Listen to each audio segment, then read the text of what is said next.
Hey, thanks so much for finding the video. Do us a favor. If you haven't done so yet, please subscribe. And be sure to leave your comment. We love to interact. Enjoy the video.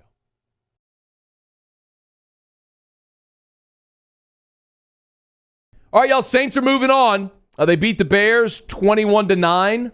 My prediction on Friday was Saints by 1,000,000. Came close, at least it felt like that if you watched Chicago's offense throughout the game. Saints defense was at their dominant best on Sunday. The Bears had fewer than 150 yards of offense before their final drive, their throw-up-on-yourself drive at the end of the ballgame that went 99 yards, wrapping up with Jimmy Graham's one-handed catch on the game's final play. If you had the Saints minus the 11 like your boy, congrats. Thanks for changing that rule to where they didn't have to kick the PAT. But Saints are moving on. I love the anxiety that comes along with playoff football or playoffs in any sports. When you wake up on a given day and know that could be the day that your team season ends, the finality of it all, it's one of the emotions that we love about sports. And when you win in advance, there's equal euphoria. First half for the Saints offensively was maddening.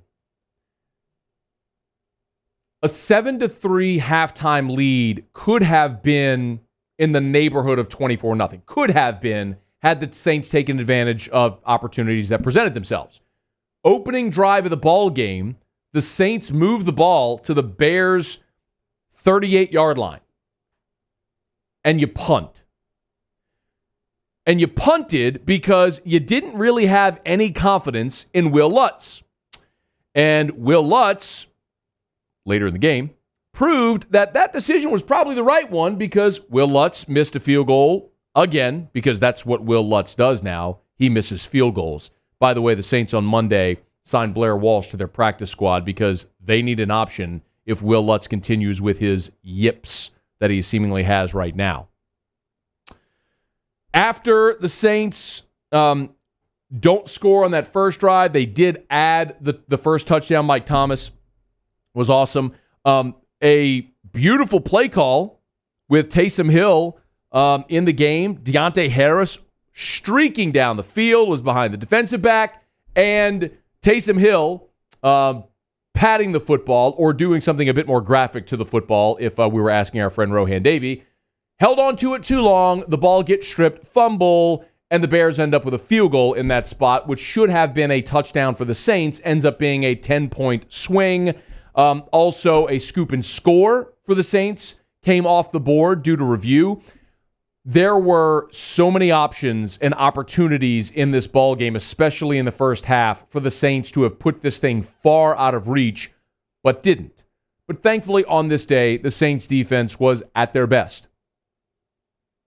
Mitchell Trubisky was what we normally expect from Mitchell Trubisky. He put up about 100 yards passing in the ball game until that final drive of the game where the Bears went 99 yards for that score. So Trubisky's final stat line actually looks somewhat respectable, 19 of 29 for 199 in a score, but really he was sitting on 100 yards through 59 minutes of that football game.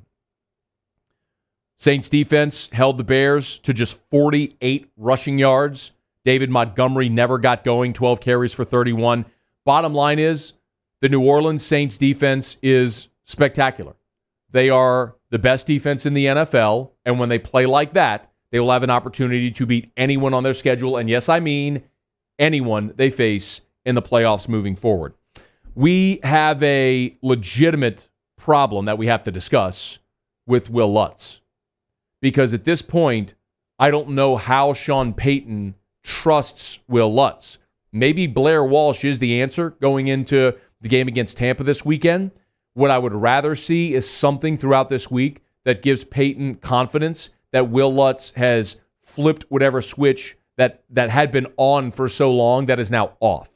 Because if you get into scenarios in postseason games, especially one this weekend against Tampa, where Vegas line has it at 3 points, if you get into situations where you need points every opportunity you can get, and you're inside of your opponent's 40, and you're not even thinking field goal there because you don't trust your guy, that's a problem in the National Football League.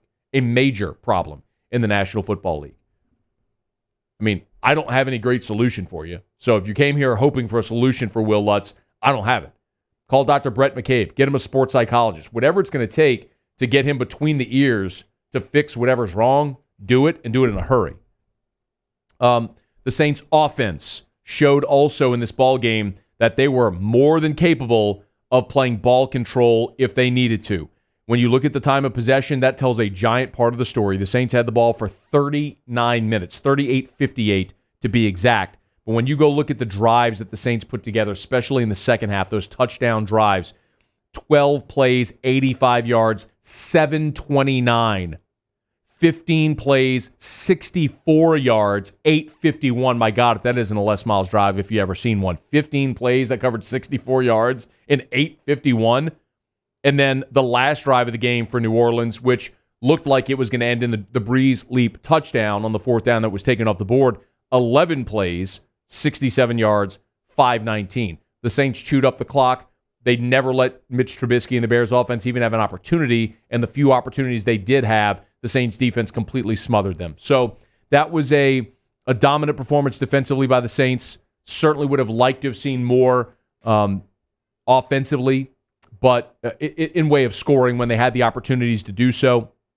But you did what you had to do, which is win and move on. Michael Thomas was back on Sunday. A nice day for Mike Thomas, 5 for 73. The 38-yarder at the start of the second half was the one that felt like it kind of opened up the floodgates offensively for New Orleans in that second half. And that was his biggest play of the game, although he did convert on a third. I'd also point to, with Michael Thomas drawing so much attention in this ball game, it was a phenomenal opportunity for Deonte Harris. We think so much about Harris because he was an all-pro returner a year ago, but as a receiver this year, where Sean Payton had talked about in the preseason wanting to get Deonte Harris more involved in the offense, Harris had 7 catches for 83 yards, but more importantly than just the 7 catches for 83 yards, 7 catches on 7 targets. Every time Drew Brees threw the ball to Deonte Harris, it was a reception, which was fantastic to see. Jared Cook dropped a touchdown pass, which is disappointing, but then came up with an incredible reception kind of off his shoelaces, which gave the Saints an opportunity to continue a drive, made a third and manageable, which they converted and then scored when they threw the little dump pass to Latavius Murray that he took into the end zone. Present. Thank you. So the good and the bad with Jared Cook continued in this ball game, but he was good when you needed him to be good. And then how about on 3rd and 11, Lil Jordan Humphrey coming up with a conversion, which allowed the Saints to continue on for another 5 minutes of a drive in the fourth quarter. The one catch that Lil Jordan Humphrey had in the ball game, but he made it count. You got so many contributions from so many different places in this ball game, and it was great to see. Defensively, C.J. Gardner-Johnson led the way with 8 tackles in the ball game and got another Bears player ejected. What does he tell grown men on the field?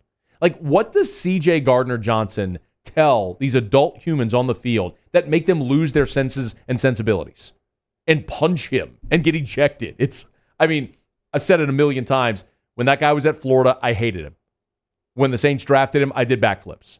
He is the guy that you hate to go against and love when he's on your team. He is that dude. Cam Jordan, although he didn't really affect Trubisky, the passer, he was awesome against the run with 5 tackles in the ball game. So many times they ran draws, and you'd see Cam Jordan come crashing down and making stops on David Montgomery. Just a really solid effort all the way around for the New Orleans Saints in this ball game, and happy to see it. So the Saints win. They move on to face Tampa Bay this weekend in the divisional round, and we will talk plenty throughout the show today and tomorrow about what it's going to be like for the third time around. But I will say this, just as a preface. The Saints have beaten the Bucs twice already this year and beaten them soundly twice. There's a reason the Saints have beaten the Bucs soundly twice this year.